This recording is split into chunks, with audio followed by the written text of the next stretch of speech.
আসসালামু আলাইকুম। আশা করি সবাই ভালো আছেন। আপনার সম্ভবত টি-20 দলটা পেয়ে গেছেন। এটা আমাদের প্রথম দুটি টি-20-র জন্য দেওয়া হয়েছে। পরবর্তী 3 নম্বরটা আমরা পরে ঘোষণা করব। আপনারা দেখেছেন দুজন নতুন মুখ আমরা ইনক্লুড করেছি, রিপুন মণ্ডল এবং আব্দুল গফফার সাকলাইন। অবভিয়াসলি রিপুন মণ্ডল খুব ভালো করছিলেন, ভালো করছেন। আমরা মনে করছি যে শেষের দিকে যেতে পারে এবং শুরুর দিকে তার উইকেট নেওয়ার সক্ষমতা আছে, সেটা আমরা ভালো মতো ব্যবহার করতে পারবো। আর আব্দুল গফফার সাকলাইন আমরা একটা বলি অলরাউন্ডার খুঁজছি। তিনি হয়তো আমাদের সেই অপশনটা হতে পারেন, সেই চিন্তা ভাবনা থেকে তাকে দলে নেওয়া। আশা করছি তিনি আমাদের ভবিষ্যতের জন্য সেই বোলিং অলরাউন্ডার যে জায়গাটা সেটা পূরণ করতে পারবেন। তিনি রিসেন্টলি ভালো ফর্মে আছেন, আশা করি তার সেই ফর্মটা আমরা কাজে লাগাতে পারবো। অবভিয়াসলি আমরা কিছু নতুন মুখ দেখতে চাইছি টি-20-তে।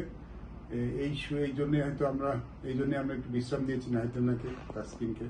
নাহিদ অবভিয়াসলি ওয়ানডে ম্যাচের পরে তার একটু বিশ্রাম দরকার আছে টেস্ট ম্যাচের আগে।